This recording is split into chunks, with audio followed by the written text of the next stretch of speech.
Aspirant ಆಗ್ಬೋದು ಹೇಳಿ, ಈ ಸಿಸ್ಟಮ್ ನಾನೇ ಆಸ್ಪಿರೆಂಟ್ ಆಗ್ಬೋದು, ಆ ಥರ ಏನಿಲ್ಲ. ನಾಳೆ ನಾನು ಯಾವುದೋ ಒಂದು ಎಲೆಕ್ಷನ್ಗೆ ಕತ್ರಗುಪ್ಪೆ ಅಂತ ಹಾಕಿರೋದು, ಅದಕ್ಕೆ ಮೋಸ್ಟ್ಲಿ ಕತ್ರಗುಪ್ಪೆ ನಿಂತ್ಕೊಂಡೆ ನಾನು ಗೊತ್ತಿಲ್ಲ.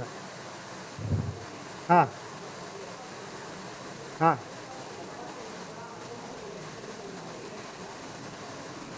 ಆ ಥರ ಏನು ಟಾರ್ಗೆಟ್ ಇಲ್ಲ ನೋಡಿ. ಇವಾಗ BBMP ಎಲೆಕ್ಷನ್ ಬರ್ತಾ ಇದೆ, GBA ಎಲೆಕ್ಷನ್ ಬರ್ತಾ ಇದೆ, ಅದಕ್ಕೆ ನಾವು ಓಪನ್ ಮಾಡಿದ್ದೀವಿ. ಇವಾಗ ನೆಕ್ಸ್ಟ್ MLA ಎಲೆಕ್ಷನ್ಗೆ ಓಪನ್ ಆಗುತ್ತೆ. ಸೊ ಇದು ಎಲ್ಲರಿಗೂ ಒಂದು ಅವಕಾಶ ಇದೆ. ಯಾರು ಬೇಕಾದ್ರೆ ಇಲ್ಲಿ ಬಂದು ನಿಂತ್ಕೊಬೋದು, ಯಾರು ಬೇಕಾದ್ರೆ ಜನನ ಕನೆಕ್ಟ್ ಆಗ್ಬೋದು, ಜನನ ಕನೆಕ್ಟ್ ಆಗ್ಬೋದು, ಸೇರಿಸ್ಬೋದು. ಗೊತ್ತಿಲ್ಲ ಇದು ಆಗತ್ತೆ ಆಗಲ್ಲ ಅಂತ ನನಗೂ ಗೊತ್ತಿಲ್ಲ. It is N experiment, try ಮಾಡ್ತಾ ಇದ್ದೀವಿ. ಇದೊಂದು ಫುಲ್ ಪಾರದರ್ಶಕವಾದಂಥ ಒಂದು ಟೆಕ್ನಾಲಜಿ ಬೇಸ್ಡ್ ಒಂದು ಪ್ಲಾಟ್ಫಾರ್ಮ್, ಎಲ್ಲರ ಫೋನಲ್ಲೂ ಇರುವಂಥ ಪ್ಲಾಟ್ಫಾರ್ಮ್. ಆಂಡ್ರಾಯ್ಡ್, ಐಫೋನು ಕೂಡ ಇನ್ನೊಂದು ವಾರದಲ್ಲಿ ಅದು ಓಪನ್ ಆಗುತ್ತೆ. ಮೊಬೈಲ್ ಡೌನ್ ಮಾಡಪ್ಪ ಮುಂದೆ.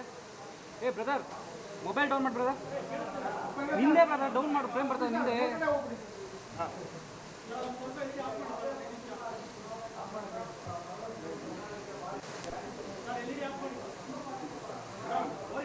ನೋಡಿ ಇಲ್ಲೇ ಕೊಟ್ಟಿದ್ದೀವಲ್ಲ, ಎಲ್ಲ ಭಾಗ್ಯಗಳು ಇಲ್ಲೇ ಇದ್ದಾವೆ. ನಿಮ್ಗೆ ಏನು ಬೇಕೋ ಕೇಳ್ಬೋದು ನೀವು, ನಿಮ್ಗೆ ಏನು ಬೇಕಾದ್ರೆ ಡೈರೆಕ್ಟಾಗಿ ಕನೆಕ್ಷನಲ್ಲಿ ಇರ್ಬೋದು. ನಿಮ್ಮ ಡಿಮ್ಯಾಂಡ್ ಏನಿದೆಯೋ ಅದಕ್ಕೆ ಕರೆಕ್ಟಾಗಿ ಕೆಲಸ ಮಾಡೋನು ತಗೊಳ್ಳೋದೇ ಈ ಸಿಸ್ಟಮ್ಮು. ಅರ್ಥ ಆಯ್ತಾ? ನೀವು ಕಂಟಿನ್ಯೂಸ್ ಆಗಿ 5 ವರ್ಷ ಕನೆಕ್ಷನಲ್ಲಿರುವಂಥ ಒಂದು ಸಿಸ್ಟಮ್ ಇದು ಆಸ್ಪಿರೆಂಟ್ ಜೊತೆ.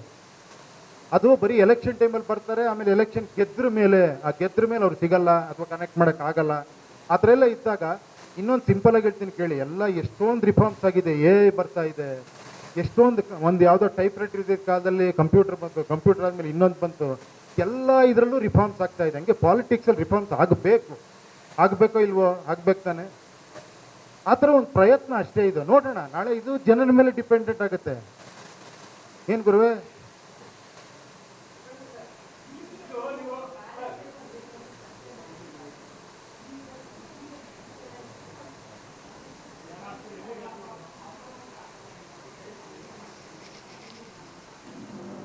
ಅಲ್ಲ, ಅದನ್ನ ನೀವೇ ಇಲ್ಲಿ ಚೆಕ್ ಮಾಡ್ಕೊಬೋದು. ನೀವೇ ವೋಟರ್ ಆಗಿ ಎಂಟರ್ ಆಗಿ ನೀವೇ ಮಾಡಿ ನೀವೇ ಇಲ್ಲಿ ಚೆಕ್ ಮಾಡ್ಕೊಳ್ಳೋಂಥ ವ್ಯವಸ್ಥೆ ಇದು. ಇಲ್ಲಿ ಏನು ನಾವು ಕಂಟ್ರೋಲ್ ಇಟ್ಟಿಲ್ಲ, ಓಪನ್ ಇದು ಆ್ಯಕ್ಚುಲಿ. ನಾವು ಒಳಗಡೆ ಏನೋ ಮ್ಯಾನ್ಪ್ಯುಲೇಟ್ ಮಾಡೋಂಥದ್ದು ಏನೂ ಇರೋದಿಲ್ಲ ಇದು. ಓಕೆನಾ? ನಿಮ್ಮ ಕೈಲಿರುತ್ತೆ. ನಾವು ಯಾವ ಏನ್ರಿ ಅದು, ನಾವು ಯಾವ ಇದು ಇಟ್ಕೊಳ್ಳಲ್ಲ, ಡಾಟಾಗಳು ಇಟ್ಕೊಳ್ಳಲ್ಲ, ಯಾವ ಫೋನ್ ನಂಬರ್ ಇಟ್ಕೊಳ್ಳಲ್ಲ, ಯಾವ ಫೋಟೋನು ಇಟ್ಕೊಳ್ಳಲ್ಲ, ಯಾವುದೂ ಇಟ್ಕೊಳ್ಳಲ್ಲ.